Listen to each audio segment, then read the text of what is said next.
এই মুহূর্তে আমাদের হাতে এসে পৌঁছেছে কিছু চাঞ্চল্যকর তথ্য। শুরুতেই জানিয়ে দিচ্ছি আন্তর্জাতিক শিরোনাম। এবার ইউক্রেন বা আমেরিকায় নয়, খোদ ভারতেই রাশিয়ার ড্রোন হামলা। জানিয়ে দিচ্ছে আগামী সপ্তাহেই যুক্তরাষ্ট্র কি ইরানে হামলা করবে কিনা। আরও থাকছে গাজা জ্বললেও কনসার্টে মদ্য হয়ে পড়েছে সৌদি আরব। এদিকে সিরিয়া ও ফিলিস্তিন বিষয়ে ইসরায়েলকে যে সতর্কবার্তা দিলেন এরদোগান। জানিয়ে দেব গাজার হাসপাতালে ক্ষেপণাস্ত্র হামলা চালিয়েছে এবার দখলদার ইসরায়েল। এতক্ষণ শুনছিলেন সংবাদ শিরোনাম, এবার বিস্তারিত। তবে তার আগে আপনি যদি ফিলিস্তিনকে ভালোবেসে থাকেন অবশ্যই কমেন্ট সেকশনে ইয়েস লিখে আপনার সমর্থনটি নিশ্চিত করুন, এবং আপনি যদি ফিলিস্তিনকে আরো বেশি ভালোবেসে থাকেন অবশ্যই ভিডিওটিতে একটি লাইক করবেন। পরবর্তী আপডেট পেতে চ্যানেলটিকে সাবস্ক্রাইব করার অনুরোধ রইল এবং সম্পূর্ণ ভিডিও দেখবেন। এবার ভারতের একটি ওষুধ কোম্পানির গুদামে রাশিয়ার ড্রোন হামলা। ইউক্রেনের কিয়েভে অবস্থিত ভারতীয় ওষুধ কোম্পানি কুসুমের একটি গুদামে ড্রোন হামলা চালিয়েছে রাশিয়া। তবে এক্সপোস্টে ভারতে অবস্থিত ইউক্রেনের দূতাবাস দাবি করছে রাশিয়া ইচ্ছাকৃতভাবেই গুদামে ক্ষেপণাস্ত্র হামলা চালিয়েছে। ভারতীয় সংবাদ মাধ্যম এনডিটিভির প্রতিবেদনে বলা হয়, ইউক্রেনের কিয়েভে ভারতীয় ওষুধ কোম্পানির গুদামে রাশিয়া হামলা করেছে। এতে গোদামটির বেশ ক্ষয়ক্ষতি হয়। ভারতে অবস্থিত ইউক্রেনের দূতাবাস এ তথ্য নিশ্চিত করেছে।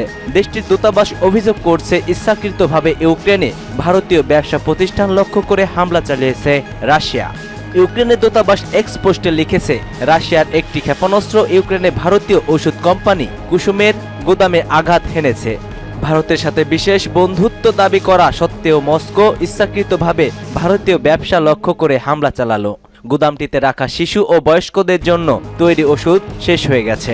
ভারতীয় ব্যবসায়ী রাজীব গুপ্তের মালিকা অধীন কুসুম ইউক্রেনের বৃহত্তম ফার্মগুলোর মধ্যে একটি। কোম্পানিটির পণ্যগুলো ইউক্রেন জুড়ে অত্যন্ত গুরুত্বপূর্ণ, কারণ তারা মৌলিক ওষুধের প্রাপ্যতা নিশ্চিত করে। সূত্র এনডিটিভিকে জানিয়েছে, কুসুম আক্রান্ত হওয়ায় বিষয়টি স্বীকার করলেও তারা বলছে সেটি ক্ষেপণাস্ত্র নয়, একটি ড্রোন গুদামে সরাসরি আঘাত হেনেছে। আগামী সপ্তাহেই যুক্তরাষ্ট্র কি ইরানে হামলা করবে, কি মনে করছেন নেটিজেনরা? পরমাণু ইস্যুতে ইরান ও যুক্তরাষ্ট্রের মধ্যে প্রথম দফায় ইতিবাচক ও গঠনমূলক আলোচনা হয়েছে। ওমানের মধ্যস্থতায় দুই দেশের প্রতিনিধিদের মধ্যে পরোক্ষ এ বৈঠক হয়। উভয় পক্ষ আগামী সপ্তাহে আরেকটি বৈঠকে বসার সিদ্ধান্ত নিয়েছে। সেটি ইরানের জন্য খুবই গুরুত্বপূর্ণ, কারণ আলোচনা ব্যর্থ হলেও হামলা করে বসতে পারে যুক্তরাষ্ট্র। মনে করা হচ্ছে ইরান তার আগের কঠোরপন্থী অবস্থান থেকে সরে এসেছে, কারণ এর আগে পারমাণবিক মধ্যস্থতা নিয়ে ইরানের নেতারা হম্বিতম্বি করেছিল। তারা কিছুতেই মার্কিনদের সঙ্গে আলোচনার টেবিলে বসতে রাজি হচ্ছিলেন না। এক পর্যায়ে ডোনাল্ড ট্রাম্প সর্বোচ্চ চাপ প্রয়োগ নীতি ঘোষণা দেন, বলেন কোনো চুক্তি না হলে সামরিক পদক্ষেপ নেওয়া হতে পারে। ট্রাম্পের যুদ্ধের হুমকির পর নমনীয় হতে থাকে ইরান, তবে সরাসরি আলোচনায় বসতে রাজি হয়নি আয়াতুল্লাহ আলী খামেনির দেশ।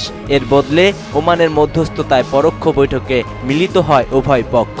তেহরানের ক্রমবর্ধমান পারমাণবিক কর্মসূচি মোকাবেলায় যুক্তরাষ্ট্র উপড়ে পড়ে লেগেছে। ট্রাম্প কিছুতেই ইরানের উপর আস্থা রাখতে পারছে না।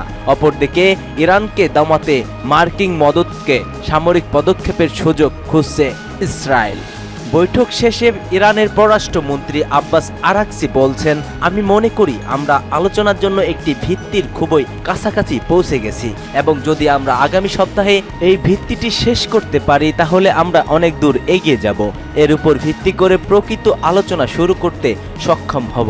আরাকচি বলেন, ইরান এবং ট্রাম্প প্রশাসনের মধ্যে প্রথম আলোচনা শান্ত ও ইতিবাচক পরিবেশে হয়েছে। বৈঠকটি ছিল প্রোডাক্টিভ।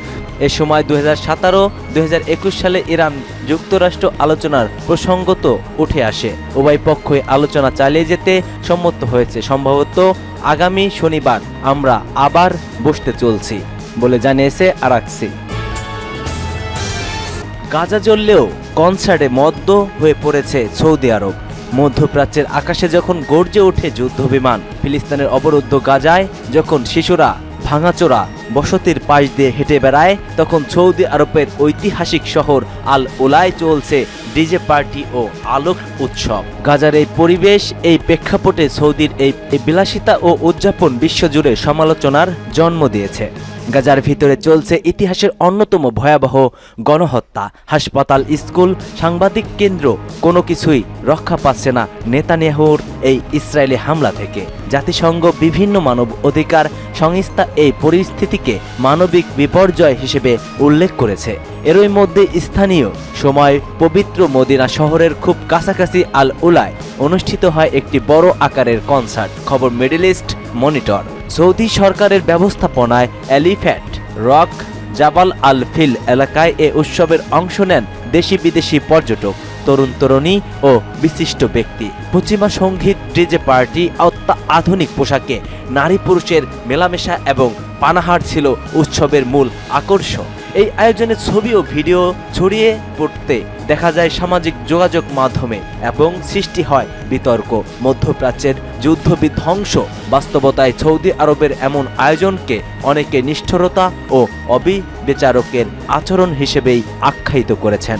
উল্লেখ্য, আল উলা কোরআনে বর্ণিত একটি স্থান। এটি সেই এলাকা যেখানে একসময় বসবাস করত সামুদ জাতি, যারা নবী সাল্লাল্লাহু আলাইহি ওয়াসাল্লাম এর আহ্বানে সাড়া না দিয়ে ধ্বংসপ্রাপ্ত হয়। হাদিস অনুযায়ী রাসূল সাল্লাল্লাহু আলাইহি ওয়াসাল্লাম এই এলাকায় মুসলিমদের অবস্থান করা বা পানাহার থেকে বিরত থাকতে নির্দেশ দিয়েছিলেন। সেই স্থানেই আজ পপ ফেস্টিভ্যাল আয়োজন করা হচ্ছে, যা ইসলামী চিন্তাবিদদের মতে শুধু ধর্মীয় ভাবনার পরিপন্থী নয় এবং ঐতিহাসিক সতর্কবার্তাকেও অগ্রাহ্য করা। ফিলিস্তিনিদের উপর ভয়াবহ গণহত্যার বিরুদ্ধে বিশ্বজুড়ে যখন প্রতিবাদ চলছে, তখন সৌদি আরব সহ অনেক আরব দেশে কেবল আনুষ্ঠানিক বিবৃতির বাইরে আর কিছুই করছে না। সৌদি যুবরাজ মোহাম্মদ বিন সালমানের নেতৃত্ব অধীন শাসন ব্যবস্থার এই নিষ্ক্রিয়তা নিয়ে তীব্র সমালোচনা করছে বিশ্লেষকেরা এবং মুসলিম বিশ্বের নাগরিক বিভিন্ন জনগণ।